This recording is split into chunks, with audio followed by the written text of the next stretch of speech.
All right, ready to begin? All right, Dr. Poole, can you tell us where you're from, your area of specialty as well? Yes, good afternoon. My name is Eric Poole. I hail from the great state of Michigan by virtue of Metro Detroit. Currently, I am a PGY2 or second year resident in physical medicine and rehabilitation, also known as PMNR. Okay, so for the people in the back, what do you do in PMNR? What does that entail? Yeah, so basically we call ourselves rehab docs. What that means is that patients who present to us, they could be struggling with chronic pain, or they can have various musculoskeletal anatomy issues, spinal cord pathologies, brain tumors, even cancer diagnoses. And so our job is to assess the patient from a medical standpoint and figure out how we can help get them back to some level of independence or increase their mobility, form, and function so that they can enjoy the lives that they were accustomed to living prior to every injury that they sustained. Mm. So when we talk about chronic pain, there may be some folks that are watching this right now. When should they start to worry or not worry when it comes to pains that they feel in their body? Sure. So just for a general definition, chronic pain is pain that lasts greater than 3 months. And so it can affect anything from sensation, that is how we feel, what we touch, temperature standpoint, to motor function, that is how you're walking or how you're moving your arms and your legs. So obviously everyone has a different pain tolerance. People's mobility function is different, their range of motion is different. But the question is, when should we worry? If it's impacting your daily activities, that is, are you not able to brush your teeth?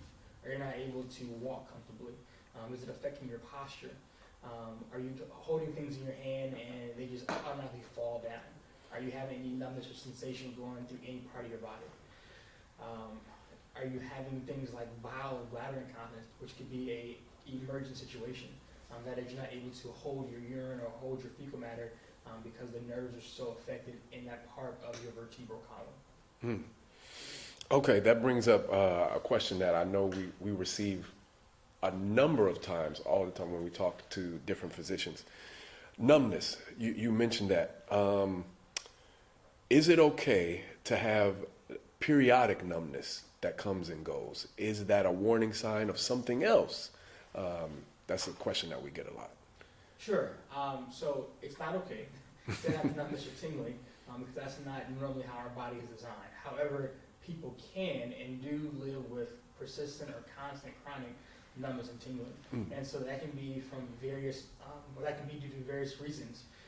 It could be because of a pinched nerve. It could be because your vertebral column has shifted and it's causing the column in which your spinal cord sits to be a lot tighter. You could have an upper motor neuron problem or a lower motor neuron problem, and what that means is kind of where the spinal cord sits, it's going to cause you to be more hyperreflexive or hyporeflexive, where you're not going to have as much sensation or you're going to have more sensation.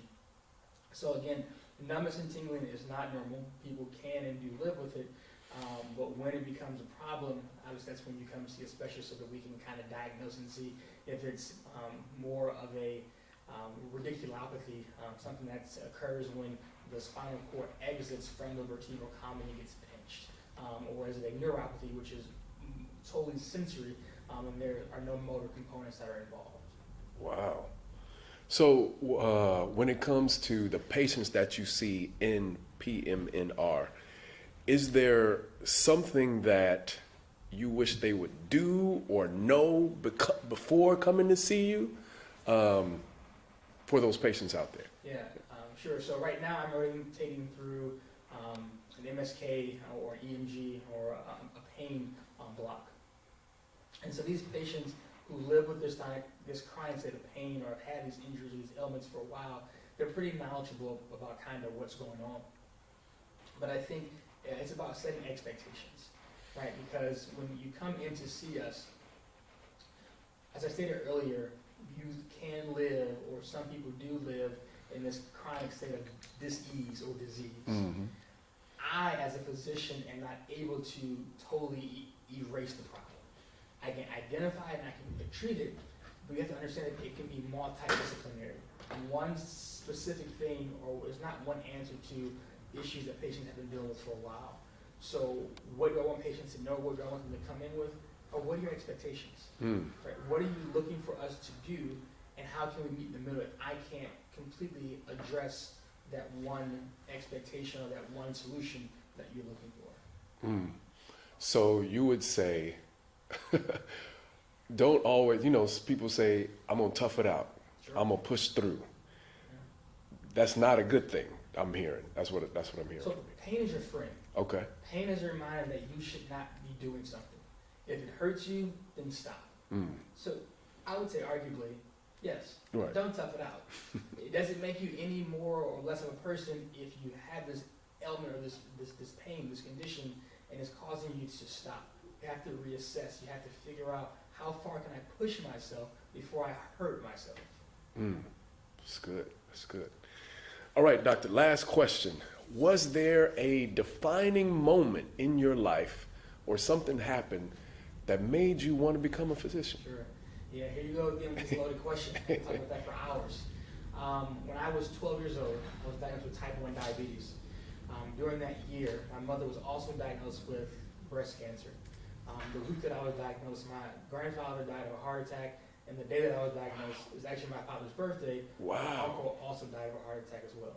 So as you can imagine, at 12 years old, I'm an adolescent. I'm trying to figure out if I'm going to play basketball after school, or what summer camp am I going to, or I'm getting ready for the youth football league. I shouldn't be in a hospital figuring out a life or death situation. Mm-hmm. But thankfully, I had a village. My mom and dad were very supportive. Obviously, my mom was in her issues, and so she was an example of how I needed to model my life. My father and my mother, they were at every doctor's appointment. My father did all the cooking, so he modified the meals that he would make in order to ensure that my health was well taken care of. So the house setup was phenomenal. But when I went to clinic and I saw my providers and the physicians that were taking care of me, every 3 months I had to see an endocrinologist, which is someone that specializes in endocrine conditions. More specifically, takes care of someone that has diabetes. So I saw my endocrinologist every 3 months. I had a podiatrist because patients who have diabetes have an issue with microvascular issues. And so if you're not taking care of your blood sugars, it affects your blood vessels, that impacts your nerve function as well, which is something we talked about earlier in terms of numbness and tingling. I don't want to be diabetic neuropathy, so I have to get my feet checked once a year. I also have to take care of my eyes, because if I don't take care of my blood sugars, again, it affects my vision. So I get my eyes checked once a year. As a black man, we know all too well that we don't get care. So having all that set in place, that was a reminder that at a young age, the health system is a very robust tool to take care of us. And I had excellent providers that took care of me, and there was no way I could pay it back. So it put me into a space of scientific discovery and said, hey, maybe I could see myself doing for others what my physicians have done for me. And thankfully, my parents, again, my village, supported me on that journey so that I could make it through medicine. So me having diabetes, dealing with family who had chronic conditions, that was the precipitous. That's what got the ball rolling. It's not been easy, but it's been worth it. Again, I stated my village has helped me through every step of the way, but along this journey to getting my MD, I've learned myself, I learned how to show up for my patients, I learned how to be compassionate, I learned how to be empathetic, I learned how to communicate better, right? My dean of my medical school, he would always say, people don't care how much you know, they know how much you care. And I can tell you that you could never expect me not to show up at someone's bedside without an emotional connection that I'm going for. Well, amen. Well, last question. How can people find you online? So I'm not really big into socials, but I do have an Instagram profile.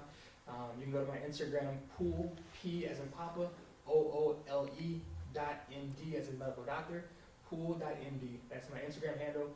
Or on LinkedIn, you can search my name, Eric Poole, or I think it's linkedin.com/POOLEERI. That'll get you directly to my exact page. All right. Well, thank you so much, Dr. Poole, for joining us here live at the NMA 2024 in New York. Peace.